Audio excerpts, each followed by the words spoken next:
Jawahar sir, ஆணவ படுகொலை தடுப்பதற்காக தனிச்சட்டம் இயற்ற பரிந்துரை வழங்க ஆணையம் அமைக்கப்பட்டிருக்கிறது. இன்னைக்கு பல கோரிக்கைகள் வைக்கப்பட்டு வந்தது, ஆணவ படுகொலைக்கு எதிராக தனிச்சட்டம் இயற்றணும் அப்படின்னு. அந்த அடிப்படையில் இன்னைக்கு ஆணையம் அமைக்கப்பட்டிருக்கிறது. பாஜகவுடைய முன்னாள் தலைவர் அண்ணாமலை பல விமர்சனங்களையும் குற்றச்சாட்டை முன் வச்சிருக்காரு. எப்படி பாக்குறீங்க? இல்லை, இந்த ஆணவ படுகொலையை பற்றி நினைக்கும் போது ரொம்ப வேதனையா இருக்குது. 21வது நூற்றாண்டில் வாழ்ந்து வருகிறோம். இந்த காலகட்டத்தில் கூட அங்கொன்றும் இங்கொன்றும் நடந்தா கூட அது எவ்வளவு பெரிய அவமானம் இந்த தமிழ்நாட்டுக்கு என்பதை எல்லாரும் நினைச்சு பார்க்கணும். அதுல மாற்று கருத்துல இந்த விடியாத திமுக அரசு ஆட்சிக்கு வந்ததற்கு பிறகு ஆணவ படுகொலைகள் அதிகரிச்சிருக்கு. 69% அதிகரிச்சிருக்குது. இந்த வருஷத்துல மாத்திரம் 3 ஆணவ படுகொலை நடந்திருக்கு. நெல்லையில 1, மயிலாடுதுறையில 1, திண்டுக்கல்ல 1. சரி, இப்ப 520 வாக்குறுதி கொடுத்தாங்க. நண்பர் சொன்னாரு, நான் 400 வாக்குறுதி நிறைவேற்றிட்டோம் அப்படின்னு சொன்னாரு. ஏதோ திமுகல விடுற மாதிரி இவரும் உங்க விட்டுக்கிட்டு இருக்கிறார். 400 வாக்குறுதிகள் எந்தெந்த வாக்குறுதி நிறைவேற்றினாலும் ஒரு பட்டியல். விவசாய கடன் நிறைவேற்றிட்டீங்களா, கல்வி கடன் நிறைவேற்றிட்டீங்களா, நகை கொடுக்கிற கடனு, கேஸ் மானியம், மாசம் மின் கட்டணம், பெட்ரோல் மானியம், இது நீட் தேர்வு ரத்து, இப்படி இது பழைய ஓய்வு திட்டம், இதெல்லாம் நிறைவேற்றிட்டீங்களா? கணக்கு எடுத்தீங்கன்னா நீங்க 80% இதை நிறைவேற்றல. ஆனால் 2021 திராவிட முன்னேற்ற கழகத்தினுடைய வாக்குறுதி என்ன இருந்ததுன்னா, இந்த நாங்கள் ஆட்சிக்கு வந்ததற்கு பிறகு இது இதற்காக ஆணவ படுகொலைக்கு தனிச்சட்டம் கொண்டு வருவோம் அப்படின்னாங்க. ஆனா இப்ப என்ன ஆணையத்தை அமைச்சிருக்காங்க. சரி, ஆணையம் அமைக்கிறதும் குழு அமைக்கிறதும் இந்த அலங்கோல ஆட்சிக்கு வாடிக்கையான ஒன்று. இது ஏற்கனவே நிதி மேலாண்மை குழு, அந்த குழு, இந்த குழுன்னு அமைச்சு அந்த குழு எல்லாம் என்ன பண்ணுதுன்னே தெரியல. ஆணையம் அமைங்க, கல்ல தூக்கி போடுங்க மூடி அப்படிங்கிற ஒரு பழமொழி சொல்லுவாங்க. அது மாதிரி இந்த ஆணையம் என்பது இது வரைக்கும் ஆணையம் கொடுத்த பரிந்துரைகளையாவது இந்த அரசாங்கம் நிறைவேற்றிருக்காதா? ஏற்கனவே தூத்துக்குடி சம்பவத்துல இதே அருணா ஜெகதீசன் ஒரு ஆணையத்தை அமைச்சாங்க, நாங்க அமைச்சோம். அந்த ஆணையம் கொடுத்த பரிந்துரை அந்த அதிகாரிகள் மீது நடவடிக்கை எடுக்கணும்ட்டு இந்த அரசாங்கம் செஞ்சாங்களா? ஆனா அந்த அதிகாரிகளுக்கு ப்ரமோஷன் கொடுத்து அவங்க பக்கத்துல வச்சுக்கிட்டாங்க. இதுதான் இந்த அரசாங்கத்தினுடைய ஆணையத்தினுடைய மதிப்பு. அதனால இது முழுக்க தேர்தலுக்காக இவங்க கொண்டு வரக்கூடிய விஷயம். அது கூட இது தற்காலிகம், 5 மாசத்துக்காக இவர்கள் அவர் சொன்னாரு, இந்த கூட்டணி கட்சிகளை எல்லாம் சமாதானப்படுத்திருக்காங்க. தேர்தல் வாக்குறுதி ஒண்ணு நிறைவேற்றிட்டேன், அந்த 520ல இது ஒரு வாக்குறுதின்னு கணக்காட்டுறதுக்காண்டி. ஆனா இதுல ஏதாவது பயன் இருக்கா? நீங்க சார், ஆணையம் எதுங்கிறது உண்மையிலே எந்த வகையிலையும் பிரயோஜனப்பட போறதில்ல. இதற்காக தனிச்சட்டம் கொண்டு வரணும். இப்போ ஏற்கனவே உயர் நீதிமன்றம் ஆணவ படுகொலைக்கு தடுப்பு சட்டத்துக்கு மாவட்டத்தோறும் எஸ்பி தலைவிலான அதாவது சிறப்பு தடுப்பு குழு ஒன்று அமைக்க சொல்லியிருந்தாங்க. இப்போ அதை செஞ்சிருக்கீங்களா சார்? அது சொல்லி ரொம்ப காலமாகுது, ஒவ்வொரு வருஷமும் சொல்லிக்கிட்டு இருக்காங்க. இந்த அரசாங்கம் செஞ்சிருக்காங்களா? அதாவது அது இல்லாம இந்த தனி சட்டத்தின் மூலம் அவர் சொன்னாரு, இந்த ஆணையம் சொல்லுமா என்னென்ன தண்டனை கொடுக்கலாம், எப்படி சார்? நீதிமன்றம் ஏற்கனவே வழிமுறைகளை காட்டியிருக்கு. இது இப்படி செஞ்சு இந்த எஸ்பி தலைமையில, கலெக்டர் தலைமையில அங்க இருக்கக்கூடிய முக்கிய பிரமுகர்களை கொண்ட ஒரு குழு அமைத்து அந்த குழு மூலம் இந்த ஆணை படுகொலைகள்லாம் தடுக்கிறதுக்காக இந்த அரசாங்க நடவடிக்கை எடுக்கணும். சட்டம் இன்னைக்கு கொலை செஞ்சீங்கன்னா அவனுக்கு எத்தனை 15 வருஷம் தண்டனை, 20 வருஷம் தண்டனை, ஆயுள் தண்டனை, இது கிடைக்கிறது வழக்கமா இருக்கிறது தானே. அப்போ நீங்க அதற்கான தடுப்பதற்கான நடந்து முடிஞ்சதுக்கு பிறகு நீங்க பண்றது தடுக்கிறதுக்காக என்ன வழி? அதை எதுவுமே பண்ணலையே. அதாவது இப்ப நான் தம்பி கூட சொன்னாரு, 41 உயிர்களை இது. அந்த 41 உயிர்களை இந்த அரசாங்கத்தினுடைய அலட்சியத்தால் தான் நீங்க உயிர்கள் போச்சுன்றது வெட்ட வெளிச்சமான உண்டு. விசாரணை போயிட்டு அரசாங்கம் சரியாக இருந்திருந்தா 10 குழந்தைகள் காப்பாற்றப்பட்டிருக்கும். இந்த அரசாங்கம் சரியாக இருந்திருந்தால் மத்திய பிரதேசத்துல 21 குழந்தைகள், இந்த காஞ்சிபுரத்துல ஒரு மருந்து போலி மருந்து தயாரிச்சான் தெரியுமா?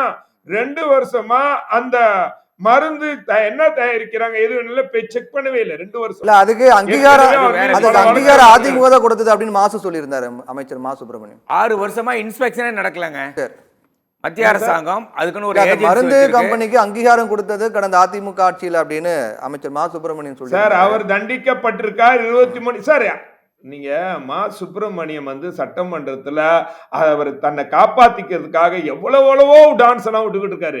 நீங்க நான் கேட்கிறேன் 2 வருடம் அவங்களும் சொன்னது சார். பத்திரிகையிலே பாருங்க, தினத்தந்தி பத்திரிகையிலே போட்டிருக்கிறது. 2 வருடமாக ஒரு நாள் கூட போய் இன்ஸ்பெக்ஷன் பண்ணல.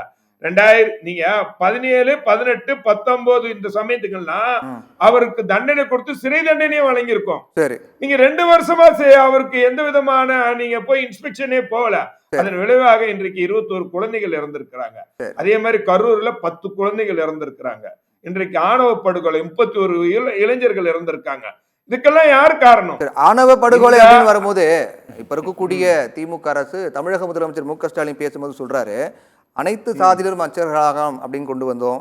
தீண்டாமை குறியீடாக இருக்கக்கூடிய காலனி அப்படிங்கிற வார்த்தையை நீக்கணும். பல பள்ளி மற்றும் கல்லூரி விடுதிகளில் சாதி அடையாளங்களை மாற்ற சமூக நீதி விடுதிகள் அப்படிங்கிற பெயர் மாற்றம் செஞ்சோம். பிரதமரை சந்தித்து சாதி பெயர் இருக்கக்கூடிய கடைசி எழுத்து அந்த இன் என்பதுக்கு பதிலாக இர் அப்படிங்கிற மாற்ற வேண்டும் அப்படிங்கிற கோரிக்கை முன்வைச்சோம். சாலைகள், குளங்கள், அதே போன்று வீதிகள் இருக்கக்கூடிய சாதி பெயர்களை நீக்கணும் அப்படிங்கிற ஒரு அரசாணை பிறப்பிச்சிருக்கு அப்படின்னு பல நடவடிக்கைகள் ஒன் பை ஒன்னா நாங்க மேற்கொண்டு வந்துட்டு இருக்கோம் அப்படின்றாரு. ஆனா பாஜக அதிமுக பொறுத்தவரை குற்றம் சாட்டுறது மட்டும் தான் வேலை. அதுக்கு இதுக்காக அவங்க எதுவுமே பண்ணல. இல்ல இதே நீங்களே சொல்லுங்க. ஒரு வாரத்துக்கு முன்னாடி ஒரு 4 நாளைக்கு முன்னாடி ஒரு அறிவிப்பு வெளியிடுறீங்க, ஜாதி பெயர்கள் இருக்கக்கூடாது தெருக்களில் ஊர்களில் என்று. ஜாதி பெயரை கொண்ட ஒரு பெயர் ஒரு பாலத்துக்கு நீங்க பேர் வைக்கிறீங்க. அது எப்படி சார் சரியாகும்? அது ஜாதியா அந்த பெயர் பதில் சொல்லிருக்காங்க. ஜிடி நாயுடு ஒரு ஜாதிக்குள்ள கொண்டு வராதீங்க. அதாவது ஜிடி நாயுடு கேட்டு அவங்க ஆய் அப்பன்லாம் ஜிடி நாயுடுன்னு பேர் வைக்கல. முடிச்சிட்டோம். அவர் விஞ்ஞானி, ஒரு விஞ்ஞானி. அவர் வந்து நான் ஜிடி நாயுடு என்று அனைவருக்கும் தெரிந்த ஒரு பெயர், அவ்வளவுதான். நான் கேக்குறேன் எம்ஜிஆர் கூட அறிவிச்சாருங்க, ஜாதி பேரை ஒழிப்போம், தெருவுல இருக்க கூடாதுன்னு அறிவிச்சாருங்க. அவர் ஏன் அமுல்படுத்தல? இப்ப அவர் பேசுறாருல, எம்ஜிஆர் காலத்திலே அறிவிக்கப்பட்டது, ஏன் அமுல்படுத்தல? சரி, கேட்போம். அவரையும் 2 பேரையும் பேச விட்டு விவாதத்தை முடிச்சிருங்க சார். நான் யாரு கூட என்னடா சத்தியம் டிவில உட்கார்ந்து யாரு பேச்சிலையும் குறுக்கிட கூடாதுன்னு ஒரு தெளிவான முடிவோட பேசிக்கிட்டு இருக்கேன். நான் பேசி கொஞ்ச நேரம் தான் ஆகுது, அதுக்குள்ள வந்து தப்பா சொல்றீங்க. முடியட்டும், சொல்லுங்க சொல்லுங்க சார், சொல்லுங்க.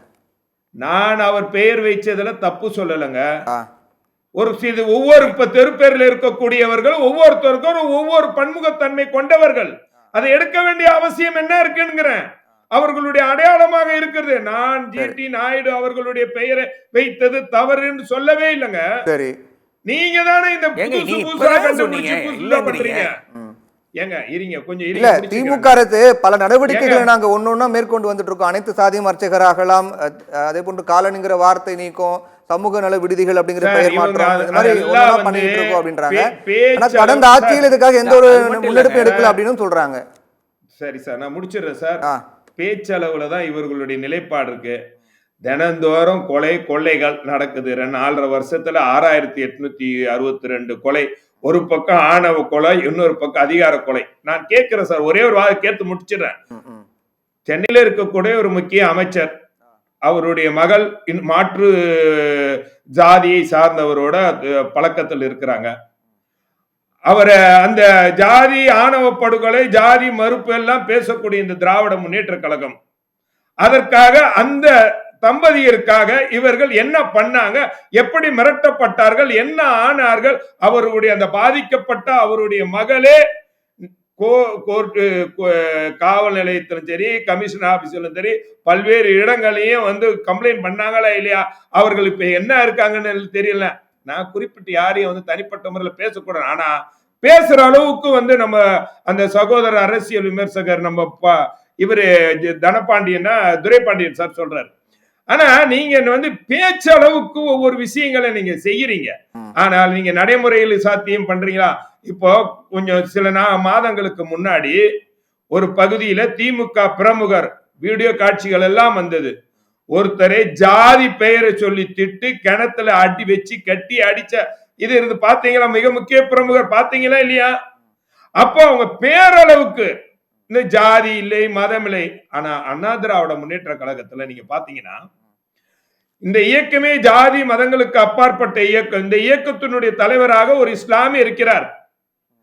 ஆனா இது திமுகவுக்கு சாத்தியமா? திமுக எத்தனை இஸ்லாமியர்கள் முக்கிய பொறுப்புகள் இருக்காங்க? ஜாதி வாரியாக தான் அங்க பொறுப்புகள் கிடைக்கும்.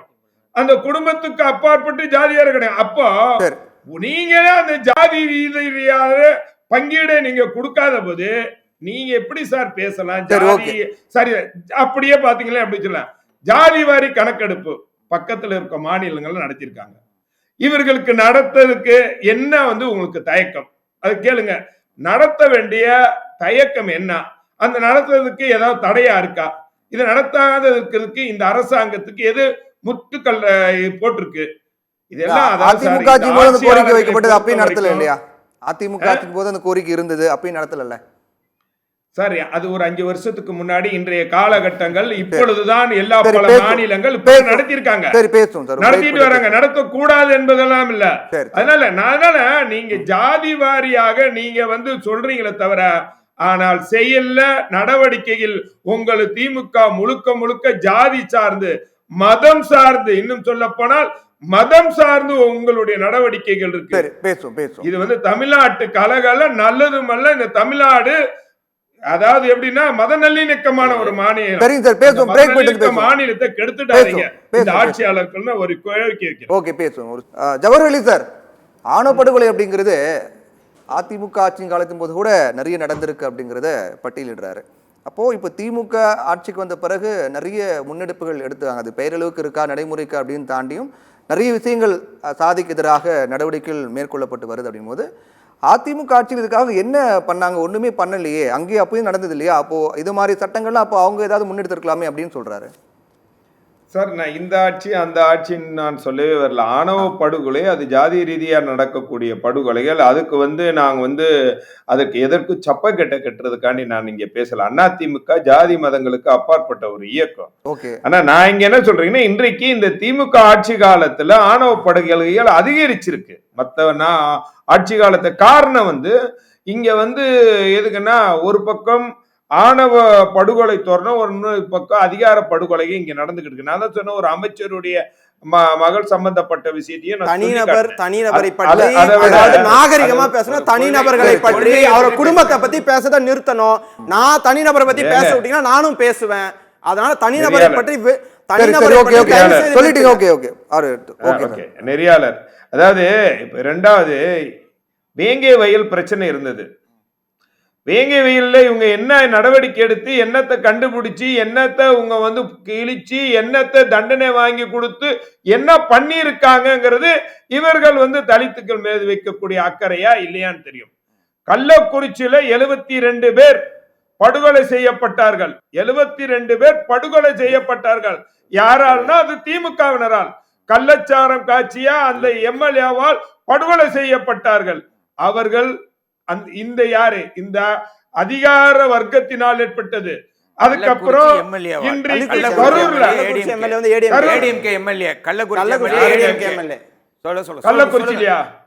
கள்ளக்குறிச்சியில கதிரவன் என்கின்ற திமுக எம்எல்ஏ தான் அவர் எஸ்பியோட சேர்ந்து ஒரு பேட்டி கொடுக்கிறார். இது கள்ளச்சாராயம் அல்ல, இது வயிறு வலியால ஏற்பட்ட மரணம் அப்படின்னு கொடுத்தது காரணம் தான் எல்லாருமே டாக்டர் கிட்ட போகாம விட்டதன் விளைவுதான் 72 பேர் மரணம். இதெல்லாம் மறந்துடாதீங்க. நான் கேட்கிறேன் சார், இந்த அரசாங்கத்தினுடைய மக்களுடைய வரி பணத்தை எல்லாம் நீங்க என்ன பண்றீங்கன்னா, இந்த இப்ப எடுத்து தூய்மை பணியாளர்கள் யாருங்க? ஆகுது தூய்மை பணியாளர் யாரு? பட்டியலினத்தை சார்ந்தவர்கள். அவர்களை நசுக்கிறீங்களா? 23,000 ரூபாய் சம்பளத்தை நீங்க 16,000 ரூபாயை குறைச்சிருக்கீங்க. இதெல்லாம் ஆணவ படுகொலையில வராதா? அது கணக்கெல்லாம் அதிகார படுகொலையில வராதா? மக்களுடைய வரிப்பணத்துல மக்களுடைய வரிப்பணத்தை ஏதோ பேர் சொன்னாரு. 2021 தேர்ந்தெடுக்கப்பட்டவர் செந்தில்குமார் தான் கள்ளக்குறிச்சி. இவர் கதிரவன் ஏதோ ஒரு பேர் அடிச்சுடுறாரு. கதிரவன்ற எம்எல்ஏவே அங்க கிடையாது. அதிமுக எம்எல்ஏ அங்க செந்தில்குமார்ன்றது. சரி சார், இவரு மொத்தம் அங்க கள்ளக்குறிச்சியில எத்தனை எம்எல்ஏ இவருக்கு தெரியுமா தம்பிக்கு? சரி, நான் சொல்லி முடிச்சிடறேன் சார். மக்களுடைய வரிப்பணம் எப்படி எல்லாம் வீணாவதுங்கிறதுக்கு ஆம்ஸ்ட்ராங் வழக்குல நீதிமன்றம் சிபிஐ விசாரணைக்கு விடுச்சு. ஒரு அண்ணா நகர் பெண் குழந்தை விஷயத்துல நீதிமன்றம் சிபிஐ விசாரணைக்கு விட்டுச்சு. இப்ப கரூருக்கோ நீதி. ஆனா இதையெல்லாம் எதிர்த்து இவர்கள் சிபிஐ விசாரணை வேண்டிட்டு உச்சநீதி மேல்முறையீடு போறாங்களா? அதற்காக மக்களுடைய வரிப்பணத்தை எடுத்து அதை வாதாடக்கூடிய அரசாங்க வக்கீல் இல்ல, தனியார் வக்கீலுக்கு ஒரு சிட்டிங்ல போய் வாதாடுறதுக்கு 50 லட்சம் ரூபாய் வீதம் கொடுத்து தமிழக மக்களுடைய வரிப்பணத்தை வீணாக்கக்கூடிய இந்த அதிகாரம் திமிர் பிடித்த இந்த அரசாங்கம், இந்த ஆட்சியாளர்கள் வீட்டு போவதற்கு ஒன்னும் ரொம்ப நாள் இல்ல, 5 அமாவாசைகள் தான். அமாவாசை கணக்கெல்லாம் சொல்லி முடிச்சிட்டாங்க. இவ்வளவு பேசுறாரு ஜவஹர் அலி அல்லது நம்முடைய தூத்துக்குடி செல்வம், கும்பமேளாவில் செத்து போனாங்களே அதுக்கு என்ன விசாரணை வச்சீங்க? கும்பமேளாவில் செத்து போனவங்க மோரி பாலம்னு குஜராத்ல நின்றுட்டு இருக்கையில 130 பேர் செத்து போனா, அதுக்கு என்ன விசாரணை வச்சீங்க? இதே ஜட்ஜு பல தீர்ப்புகள் சொல்லியிருக்காரு. என்னன்னா எதுக்கெடுத்தாலும் சிபிஐன்னு கேட்காதீங்க, தமிழ் அந்த மாநிலத்தில் இருக்கிற சட்ட ஒழுங்கை காப்பாற்ற வேண்டிய பொறுப்பு அந்த மாநிலத்தில் இருக்கிற போலீஸ் தான், அல்லது அந்த அங்க இருக்க சட்டத்துறை தான். அதெல்லாம் விட்டுவிட்டு அங்க என்ன நடக்குதுன்னே கேட்காம நேரா சிபிஐக்கு வர தப்புன்னு சொன்ன அதே ஜட்ஜி தான் இன்னைக்கு வித்தியாசமான தீர்ப்பை சொல்லியிருக்காரு. உங்களுக்கு காரணம் சொல்றேன், இப்ப நான் சொல்லிடுறேன். ஜாதி என்பது ஒரு சமூக கொடுமை, அது எந்த ரூபத்தில் வந்தாலும் அதை எதிர்க்க வேண்டும். அதை எதிர்ப்பதற்காக உதவியாக இருப்பதுதான் இன்னைக்கு சட்ட ஆணையம் அமைக்கப்பட்டிருக்கிறது. அதனுடைய பரிந்துரையின்படி ஒரு ஜாதி ஆணவ படுகொலைக்கான சட்டத்தை தமிழ்நாடு அரசு கொண்டு வரும் என்ற நம்பிக்கை இருக்கிறது. நிகழ்ச்சியோட நிறைவு பகுதிக்கு வந்துட்டு நிகழ்ச்சியில் கலந்து கொண்ட 4 பேருக்கும் மிக்க நன்றி.